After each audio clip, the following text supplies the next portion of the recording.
आज उसकी आवश्यकता है, पूरे विश्व को उसकी आवश्यकता है। पूरी पृथ्वी प्यासी है।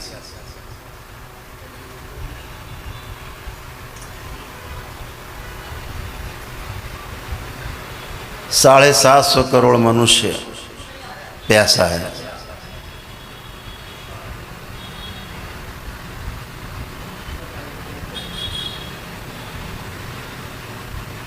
पूर्ण गुरु उपस्थिति का प्यासा है, पूर्ण गुरु के होने का प्यासा है। देव पंडित श्री राधा रमण जी मिश्र और हमारी माँ गुरु माता एक साथ उपस्थित हैं। आपको और आपके परिवारों को सुखी और संपन्न जीवन जीने के लिए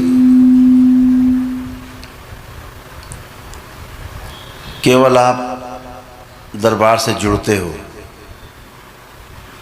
भले ही आप कभी दरबार ना आए हो।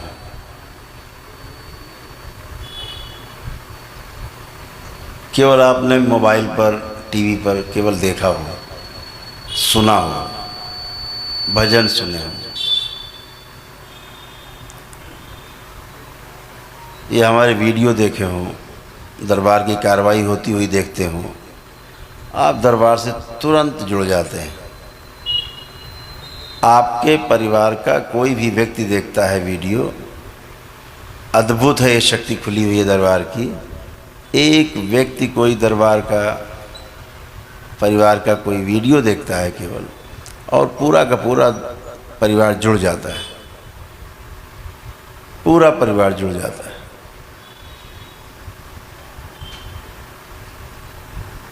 और फिर वो होता है जिसकी आप कामना करते हो, फिर वो होता है जिसे आप अपनी समस्या को जड़ से मान चुके होते हो कि अब ये तो कभी ठीक नहीं होगा, कभी अच्छे नहीं होंगे, वह भी अच्छा होने लगता है। अभी आपने दरबार नहीं देखा होता है, कभी दरबार नहीं गए होते हैं, लेकिन वह शक्ति दरबार की ओर से खुली हुई है। इस पृथ्वी के ऊपर जो भी लोग इसको देखते हैं वीडियो में, वो बाबा के हो जाते हैं, माँ के हो जाते हैं, दुलारे हो जाते हैं, और आपके कष्ट कम होना शुरू हो जाते हैं अपने आप।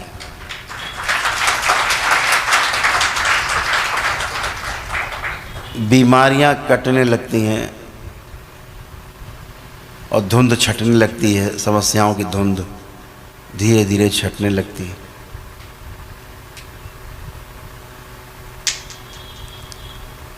मैं हमेशा कहता हूँ, इस धरती पर जो सबसे बड़ी शक्ति है वो प्रत्येक मनुष्य के पास मौजूद है, और वह शक्ति है प्रार्थना की शक्ति, संकल्प की शक्ति। प्रत्येक धर्म में, मजहब में, पंथ में प्रार्थना को सर्वोपरि माना गया है।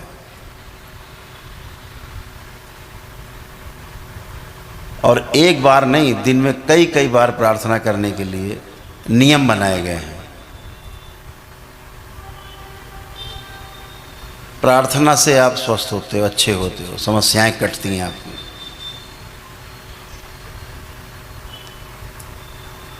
आपको लगता है कि हम ईश्वर से प्रार्थना करते हैं, पता नहीं वो सुनता भी है कि नहीं। हमने तो प्रार्थना कर ली, अब पता नहीं उसने सुना कि नहीं सुना। इस धोखे में कभी भी मत रहना। आप जो भी प्रार्थना करते हो वो सुनता है, और केवल सुनता ही नहीं है, उसका उत्तर भी देता है, जवाब भी देता है आपको।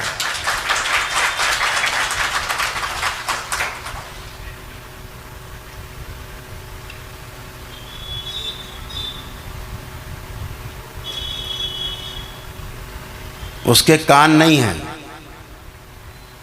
फिर भी वो सब कुछ सुनता है। उसके नेत्र भी नहीं हैं, लेकिन वो सब कुछ देखता है।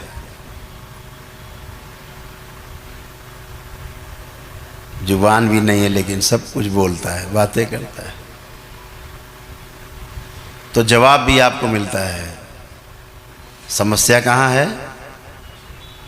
आप प्रार्थना करते हो, वो सुनता है, वो सुनकर जवाब देता है, लेकिन समस्या कहाँ पर है कि आप उस जवाब को केवल सुन नहीं पाते। ये शक्ति आप में से बहुत लोगों के पास नहीं होती। तो बीच में क्या होता है, कुछ साधक होते हैं, कुछ योगी होते हैं, कुछ गुरु होते हैं, वो सुन लेते हैं और आपको बता देते हैं भाई ये कहा, अब ऐसा होगा तुम्हारा, परेशान मत हो, अब ऐसा हो जाएगा। आपको चूंकि गुरु पर या साधक पर या बीच के व्यक्ति पर विश्वास होता है, तो आप विश्वास कर लेते हो कि ठीक है, अब महाराज जी कह रहे हैं, गुरु जी कह रहे हैं, तो ठीक ही होगा। फिर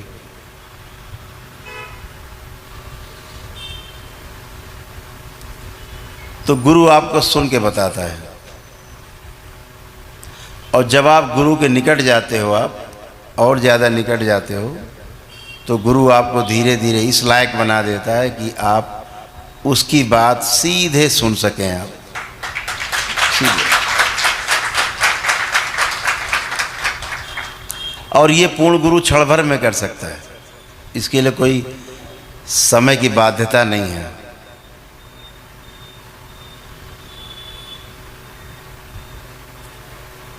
तो आप प्रार्थना करते हो, सुनता है, जवाब भी देता है। जितने भी रोग और कष्ट हैं, या स्वास्थ्य है, या संपन्नता विपन्नता, कुछ भी है, सब आपकी स्मृतियों के आधार पर है।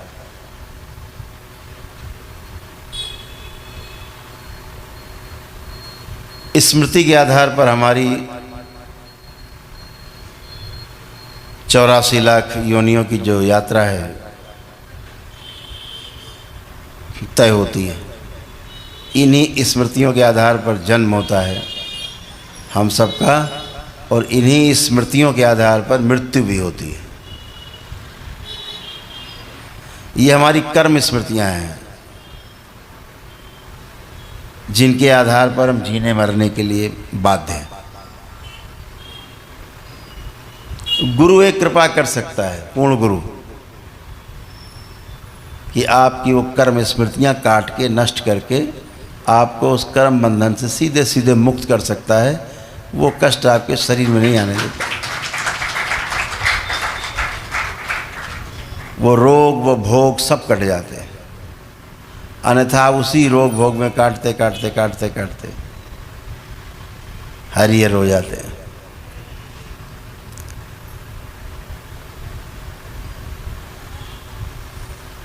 गुरु पूर्ण है,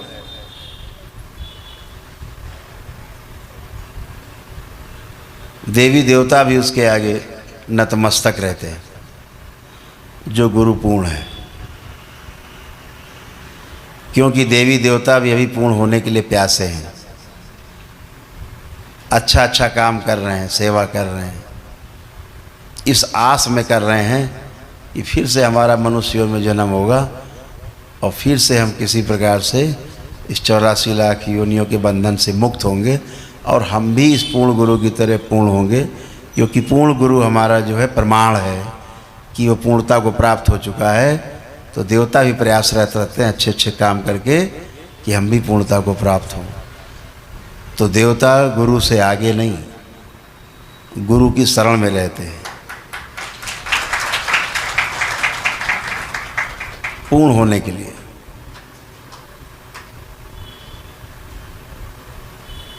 छह प्रकार के मनुष्य बताए गए।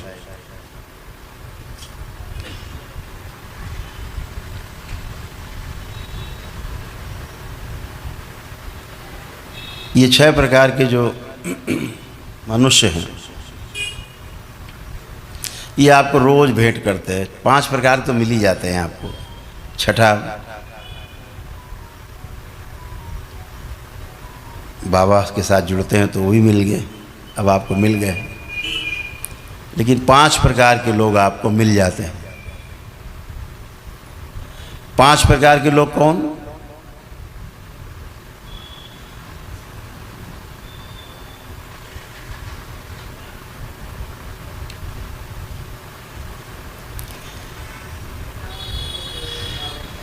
सबसे पहले पशु मानो, पशु पशु की तरह जीने वाला मनुष्य दिख जाते होंगे आपको सड़क पे। फिर राक्षस मानो, दूसरे का छीन के खाने वाले, दूसरों का हड़प लेने वाले, ये भी दिख जाते होंगे।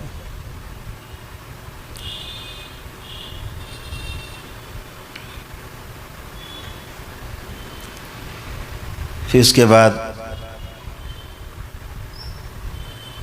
मानव, तो मानव का काम क्या है कि सबके साथ सुखपूर्वक जीना, कष्ट देना नहीं। कष्टों को भले ले लेना लेकिन कष्ट देना नहीं, ये मानव का धर्म है। मानव धर्म बोला गया ना।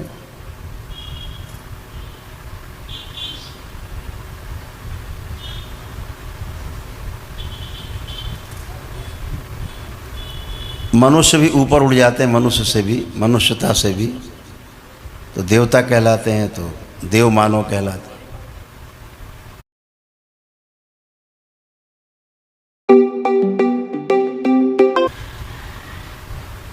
तो जो हमने 6 प्रकार के मानव बताए, विशेष रूप से 5 ही प्रकार के मानव हैं। छठा तो दिखता नहीं है, लेकिन वो मनुष्य योनि बचता ही नहीं है। तो 5 मुख्य रूप से आप समझ लीजिए कि पशु मानो, राक्षस मानो, मानो और फिर देव मानो। इसके बाद देवता क्या काम क्या है? जो देव पुरुष है, अच्छे अच्छे काम करना, लोगों की मदद करना।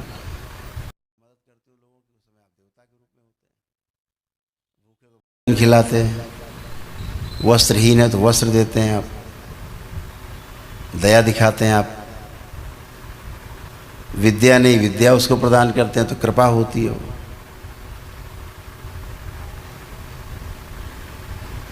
पांचवा मानव जो है वो दिव्य मानव कहलाता है, जो सबसे परे हो जाता है। मनुष्य के शरीर में रहते हुए भी उपकार विधि से सबके साथ जुड़ा रहता है। उपकार विधि का मतलब 3 प्रकार की जो ऐष्णाएं हैं, पुत्रेष्णा, वित्तेष्णा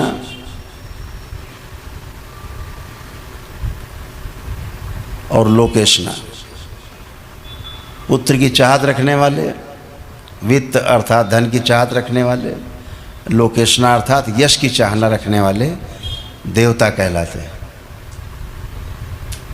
राजसी योग में ठहरे हुए व्यक्ति को देवता कहा जाता है।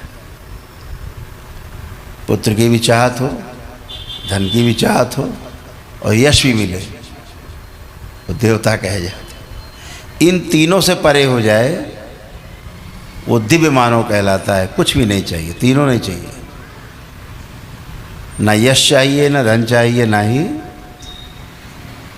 कोई पुत्र। सब पुत्र ही पुत्र हैं, जितने जुड़ गए पूरे संघ में, संप्रदाय में, साथ में, भजन पूजा में, सब परिवार है। क्या चाहना? ये एक यात्रा है पशु मानव से लेकर के और दिव्य मानव तक की, पूर्ण होने की यात्रा है। दिव्य मानव को क्रॉस कर लिया, पार कर लिया, छठे में चले गए और आप फिर ईश्वर कहलाते हैं।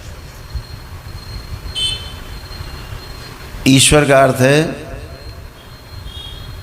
जितना भी ऐश्वर्य आपको दिखता है चारों ओर, जो आँखों से दिखाई दे, जिसमें समाया हुआ है वो ईश्वर है। और जिसमें सारा ऐश्वर्य समाया हुआ है वो ईश्वर है, और ईश्वर का ही सारा ऐश्वर्य है जितना दिखता है।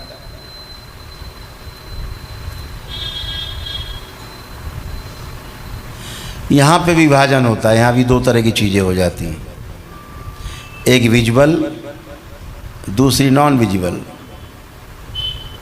जो इन दो आँखों से दिखाई देती है वो वस्तु, और जो इन आँखों से नहीं दिखाई देती, दोनों आँखों से, वह वस्तु।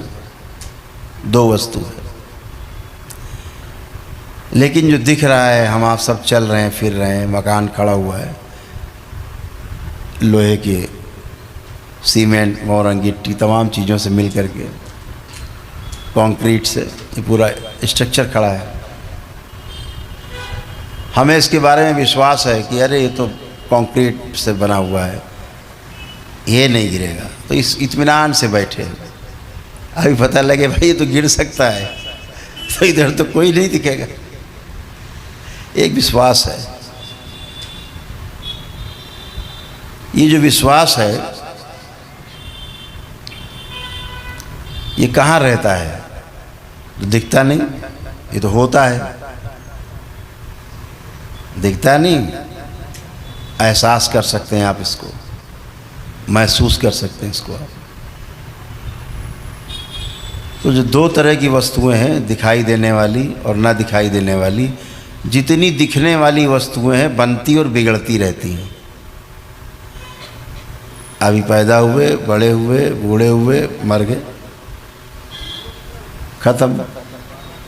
अब एक वस्तु बनी 10 साल, 20 साल, 25 साल, 50 साल, 100, 200, 500 साल, 1000 साल जर्जर होते होते ख़त्म हो जाती है, फिर से मिट्टी मिल जाती है, फिर से नया सृजन होता है।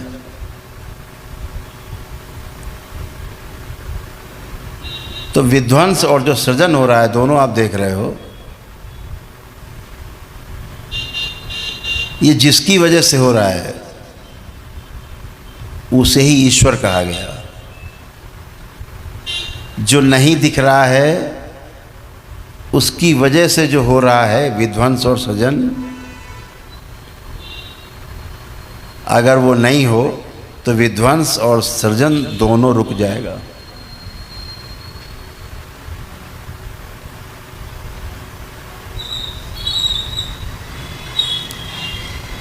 यहाँ से चंद्रयान 3 धरती से चंद्रमा के साउथ पोल पे स्थापित कर दिया गया। कल्पना करो बीच में ये स्पेस नहीं होता तो चंद्रयान वहाँ जा पाता? नहीं जा पाता। ये जो बीच में स्पेस है धरती और चंद्रमा के बीच में, या चंद्रमा के चारों ओर, या धरती के चारों ओर, या सूरज के चारों ओर, या हमारे आपके चारों ओर, या हमारे अंग प्रत्यंग शरीर के उनके चारों ओर जो स्पेस है, हम लोग उंगलियां ऐसे कर पाते हैं ना, तो इनके बीच में स्पेस है, इसलिए हम लोग इसको ऐसे से कर पाते हैं। स्पेस ना हो तो ऐसे ही खड़ी रहेंगी, कुछ नहीं कर सकते। तो उसके कारण सारी क्रियाएं जो चल रही हैं, सारी क्रियाएं हो रही हैं, सृजन भी हो रहा है, विध्वंस भी हो रहा है, पुराना मिट रहा है, नया बन रहा है, जो बन गया है धीरे धीरे जर्जर हो रहा है, नष्ट हो रहा है, फिर से नया बन रहा है। ये इसी स्पेस के कारण हो रहा है जिसे हम शून्य कह लेते हैं।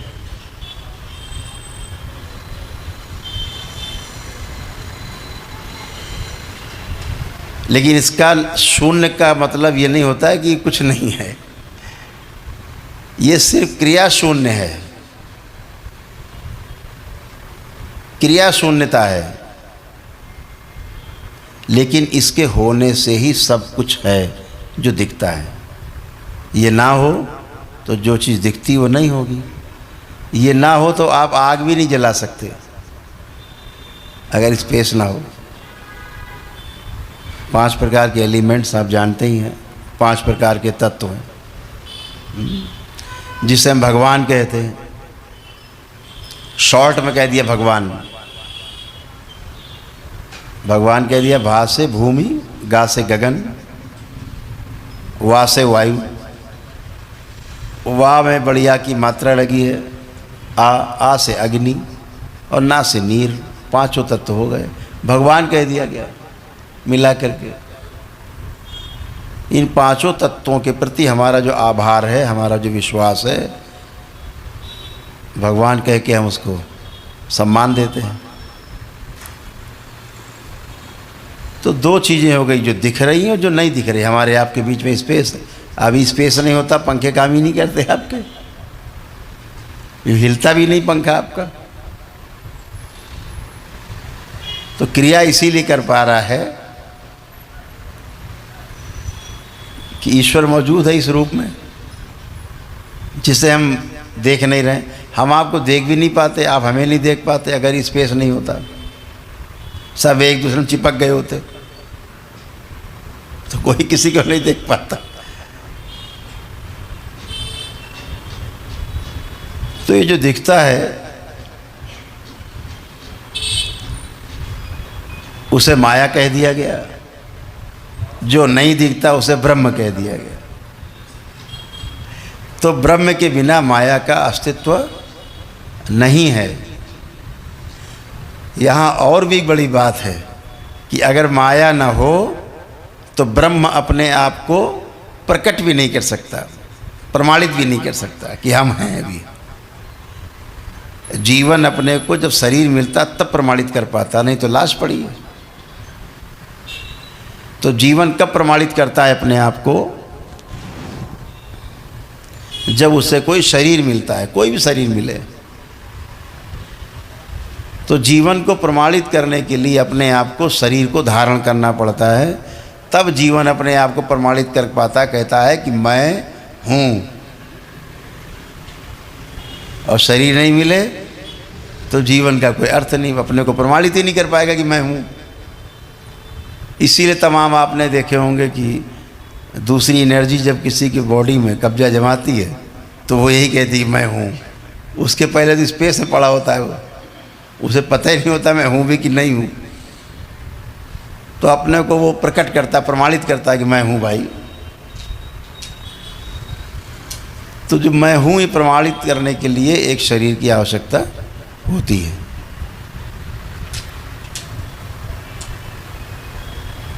अभी हम भटकाव हमारे जो जीवन में है उसका सबसे बड़ा कारण ये है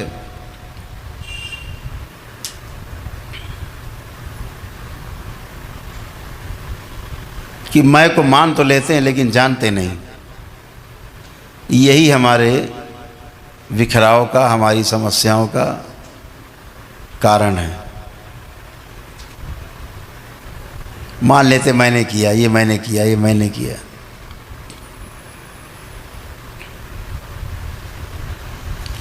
एक एक श्वास जो आपकी आ जा रही है शरीर से, अंदर बाहर, अंदर बाहर, बाहर अंदर, एक एक श्वास का हिसाब है आपके कर्मों के आधार पर।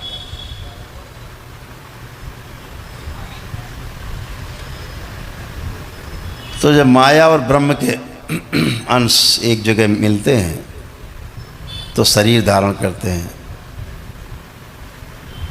और जो मनुष्य योनि है, जिसको हम लोग ये मान के बैठे हैं कि सबसे अच्छी योनि है, हे भगवान मुझे मनुष्य बनाना, दोबारा मर जाए तो दोबारा फिर से मनुष्य बनाना,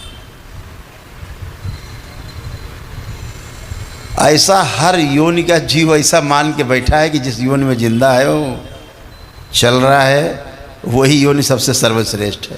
पूछ के देखो, उसकी भाषा आती हो तो पूछ लो। मच्छर भी आए पास में, मारने की कोशिश करो, देखो कैसे भागता है।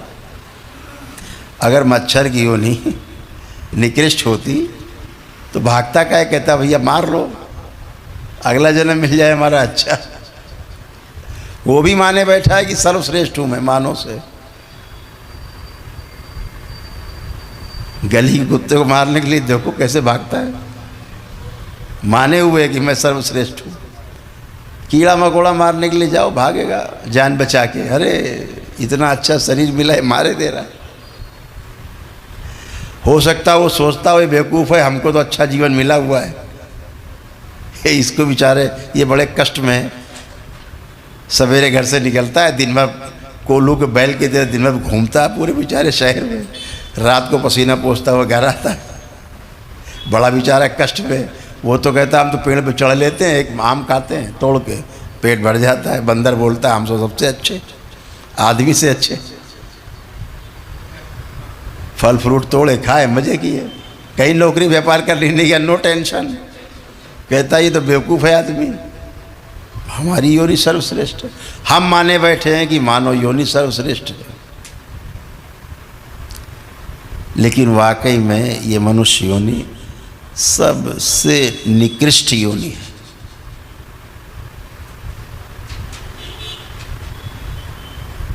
सबसे निकृष्ट। निकृष्ट नहीं होती तो 84 लाख योनियों के बंधन से छूटने के लिए हम छटपटा नहीं रहे होते। ये सबसे निकृष्ट है, इसीलिए बहुत छटपटाते हैं, निकलो निकलो निकलो। आपने कभी भैंस को ध्यान साधना करते देखा? नहीं देखा। कुत्ता बिल्ली को साधना आधना करते देखा हो तो बताओ। सबसे ज़्यादा छटपटाहट इसी आदमी को होगी, कैसे निकलो इससे। एक मानने में केवल ये मनुष्य योनि सर्वश्रेष्ठ है,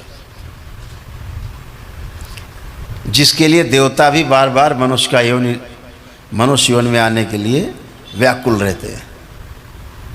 एक मायने में केवल एक ही चीज़ ऐसी है, हर चीज़ में गुण दोष दोनों है। बहुत गुण होते हैं तो दोष होता है, कहीं बहुत दोष होते हैं तो कोई कहीं गुण भी होता है। तो एक ही दोष, सर्व दोष होने के बाद एक गुण ऐसा है इस मनुष्य योनि में कि इस मनुष्य योनि के माध्यम से वाकई में आप 84 लाख योनियों के बंधन से मुक्त हो सकते हैं। बाकी इस सृष्टि में ऐसी कोई योनि नहीं है जिससे आप इन 84 लाख योनियों के बंधन से मुक्त हो सके। इसलिए देवता भी चाहते हैं कि हमें पुण्य से मनुष्य योनि मिले और हम पूर्ण हो सकें, क्योंकि तो देव मानव है, भी दिव्य मानव होना बाकी है। तो हमें इस बात को हमेशा समझना है कि हम एक नहीं हैं, हम दो हैं। ये हमारा शरीर भी है और शरीर के अंदर बैठा हुआ जीवन जो बोल रहा है, आपके अंदर बैठा हुआ जीवन सुन रहा है, श्रवण कर रहा है बातों को, अंदर कैलकुलेशन कर रहा है कि बात ठीक कर रहे हैं कि गलत कर रहे हैं। अंदर कैलकुलेशन भी चल रहा है, अंदर हाँ नहीं का टिक चल रहा है, ये सही कह रहे हैं, कट्टम नहीं, काटने की बात ठीक नहीं है, अंदर चल रहा है। कितनी बढ़िया मशीन चल रही है, धड़ाधड़ चल रही है, जैसे हम बोल रहे हैं उधर मशीन काम कर रही है, अपना कापी जांच रही है, सही गलत सही गलत। जिस दिन हम ये देख लेते हैं कि हम दो हैं, हमारा शरीर और हमारा जीवन, हम दो हैं, दिख जाता है जिस दिन, उस दिन क्रांति होती है आपके जीवन में, उसी दिन क्रांति होती है, नहीं तो अशांति बनी रहती है। फिर वो दिखता है जिसे हम ब्रह्म कहते हैं, फिर वो भी दिखने लगती जिसे माया कहते हैं। मात्र जान लेने से दोनों अलग अलग दिखाई देने लगते हैं कि हम शरीर भी हैं और जीवन भी हैं, हम दोनों हैं। कभी सोच के देखो, पूरी पृथ्वी को शामिल करते हैं अपनी बात में, क्योंकि हमारे ऋषि मुनियों ने कहा वसुधैव कुटुंबकम।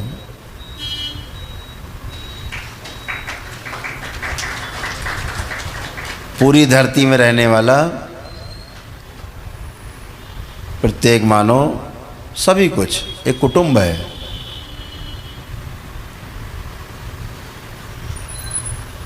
तो अगर फिर प्रश्न करो केवल अपने आप से कि हम सुखी रहना चाहते हैं कि दुखी रहना चाहते हैं, देख लीजिए, यूनिवर्सल क्वेश्चन है और इसका आपके पास यूनिवर्सल आंसर भी है। ऐसा कोई व्यक्ति यहाँ बैठा है जो दुखी रहना चाहता है? नहीं, पूरी दुनिया में कोई दुखी नहीं रहना चाहता। इसका अर्थ यही हुआ कि हम सब सुखी रहना चाहते हैं। लेकिन इसी पर एक प्रश्न बनता है कि क्या हम सब वाकई में सुखी हैं? तो उत्तर आता है कि नहीं। ये यूनिवर्सल आंसर है। तो कहाँ चूक जाते हैं? कहीं तो चूक होती है।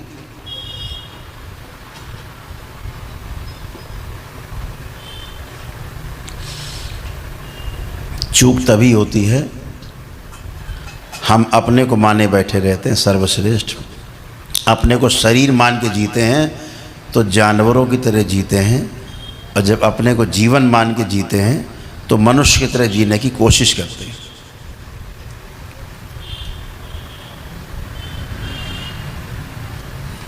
इस पृथ्वी पे